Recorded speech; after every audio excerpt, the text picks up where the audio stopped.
Tudo bom, pessoal? Hoje vamos fazer um vídeo de perguntas e respostas. Eu selecionei algumas aqui que eu acho que são muito legais e vai responder a dúvida de muitas pessoas. Eu acho que são 6 ou 7 perguntas aqui, mas eu acho que elas são muito legais, então vamos para elas.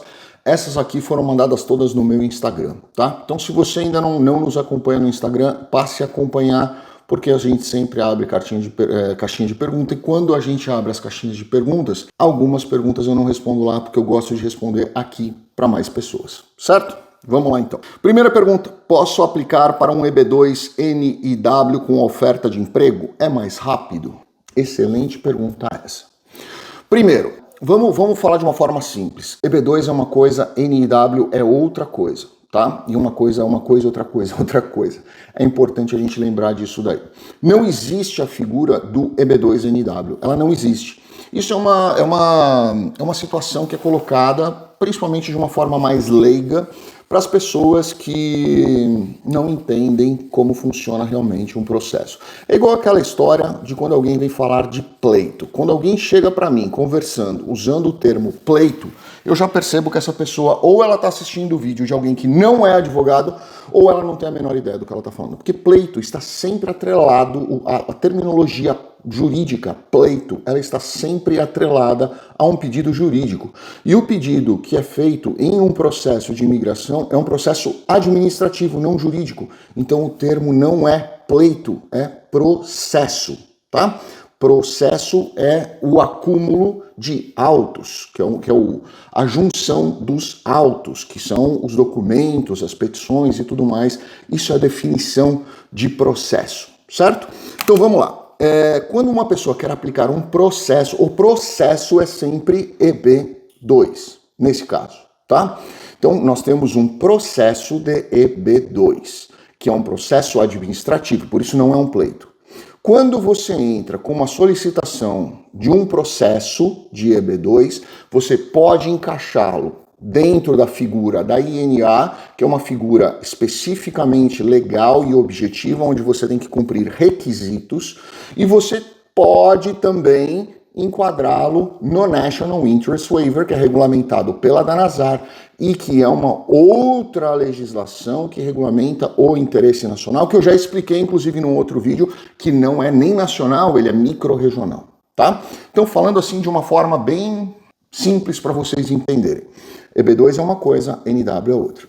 O EB, ele é um employment based, ou seja, ele é um processo que exige uma oferta de emprego, que pode ser dispensada caso a sua atuação tenha os requisitos subjetivos, que estes são objetivos e esses subjetivos, do interesse nacional, regulamentado pela DANASAR, tá? Então não existe um processo de EB2NIW, que são duas coisas separadas, lembrem disso.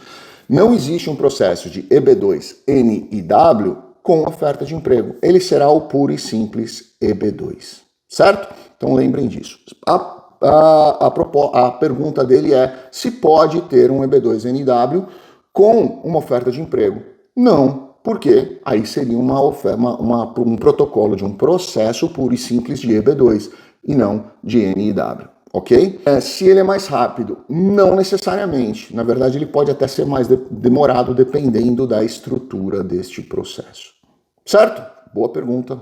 Permitiu que a gente explicasse de uma forma bem detalhada aqui para as pessoas e simples também, que eu acho que todos entenderam. Vamos lá, segunda pergunta.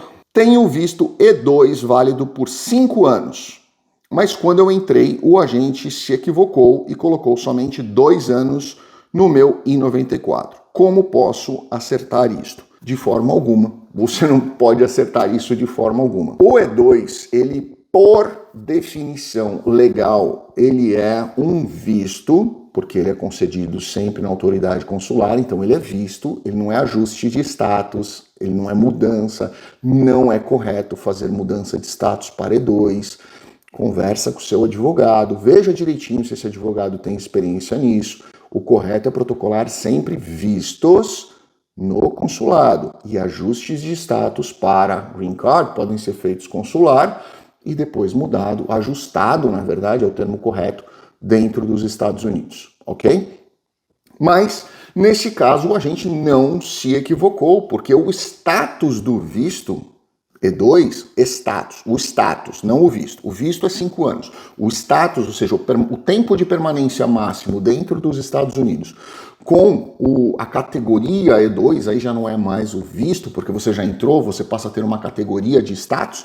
Essa categoria de E2 só permite 2 anos, ou seja, a cada 2 anos você vai ter que sair e entrar obrigatoriamente para manter o seu status, que é bienal. Quinquenal visto, bienal status no E2, certo?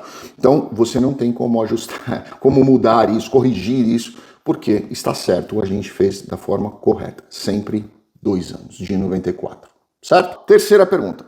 Sou engenheiro da Petrobras e trabalho com visto L1 nos Estados Unidos há 1 ano. Se eu entrar com processo de Green Card paralelo, perco o L1? Não, de jeito nenhum. Perfeito. É o que nós fazemos muitas vezes para os nossos clientes da Petrobras, dentro da Pennzoil, tá? Então, muitas vezes, os engenheiros de outras Petros entram em contato conosco para a gente fazer esse tipo de mudança, na verdade, que não é uma mudança, mas é uma substituição, né, de benefícios, vamos chamar assim, porque o L1 é o visto, e o EB2 aí no caso, se for aqui, que é o que mais a gente aplica aqui para engenheiros, seria aí talvez um ajuste de status quando ele tivesse aprovação, mas pode fazer, não vai derrubar, não vai conflitar, não vai dar nenhum tipo de problema nesse sentido, certo? Um não vai cancelar o outro. Perfeita pergunta também. Quarto, meu marido aplicou o visto EB2 em abril de 2022. Ele faleceu em novembro. O advogado disse que não somos obrigados a informar da morte. O que o senhor acha? Se aprovarem o processo, o que acontece? Bom, eu acho que o seu advogado é uma pessoa que agiu de forma não muito ética, né? Inclusive correndo risco aí de tomar uma representação e até ser disbarred, porque o seu advogado não poderia ter falado isso para você, né? Então, quando o seu marido faleceu, você é obrigado, assim, qualquer alteração no processo, você é obrigada a informar imediatamente a autoridade consular ou a USCIS. Eu não sei aonde você aplicou esse seu processo aqui, mas você imediatamente tem que avisar. E, infelizmente, quando você fizer isso, eles vão detectar que o titular do processo não é mais titular do processo e, consequentemente, vão acabar negando o pedido, porque a única forma de fazer não é o withdraw, né? A menos que seu advogado faça o withdraw, mas ele poderia fazer o withdrawal, se você informar, eles vão fazer a negativa do pedido, tá? Porque pedidos de processo não existem mais ou menos. Eu mais ou menos aprovei. Não, ou é sim ou é não, tá? Essas vão ser sempre as duas únicas possíveis finalizações de um processo. E eu sugiro que você faça, tá? Para demonstrar boa fé, porque senão quando você for pedir algum outro benefício para você ou para os seus filhos, futuramente eles vão identificar aí a má fé. Eu sugiro que você faça imediatamente a comunicação do falecimento do seu amigo, do seu marido. Quinta pergunta. Tive um problema em 1998, quando fui a turismo para Miami e a polícia me deu um DUI. Quem não sabe o que é o DUI, é Driving Under Influence, ou seja, você dirigindo com alguma influência de alguma substância ilícita, que tire você da sua consciência natural. Ou seja, é somente bebida alcoólica? Não, pode ser bebida alcoólica, pode ser droga, pode ser remédio, pode ser qualquer coisa que tire você do seu estado normal de consciência, tá? Pode ser inclusive remédio, lembrem disso. Respondi o processo e paguei a multa, mas voltei para o Brasil. Posso ter problema se aplicar um Green Card? Não pode, você vai ter problema quando você aplicar um Green Card, porque mesmo que você tenha resolvido tudo, tenho certeza absoluta que, a menos que seu advogado tenha entrado com um expunge, existe um procedimento, um processo, que o seu advogado que fez a sua parte criminal aqui pode entrar com um processo que se chama expunge. Ele vai retirar, todo mundo tem o direito de fazer um único processo desse na vida, ou seja, retirar um recorde criminal de menor potencial ofensivo, ele consegue retirar do seu prontuário. Então, eu sugiro que você fale com o seu advogado antes de entrar com o processo de Green Card, porque senão isso aqui vai ser com certeza um questionamento na hora da sua entrevista. Outra pergunta. Saí dos Estados Unidos em 2001 com Green Card, fiquei no Brasil direto. 2001 até hoje, nossa, tem 23 anos. Será que perdi o meu direito ao Green Card ou ainda está válido? Bom, com certeza é válido, ele não está, porque o Green Card tem validade de 10 anos, mas mesmo que você tente entrar com ele, eu acho muito difícil deixarem entrar por causa dessa situação. Você poderia até tentar fazer uma renovação do seu Green Card, mas hoje eles vão exigir que você venha fazer fingerprint. Então a melhor forma de você fazer é um Re-Entry Permit. Então conversa com um advogado de imigração da sua confiança, ele vai fazer um Re-Entry Permit e vai fazer a justificativa e possivelmente seu Green Card vai ser reinstated, vai ser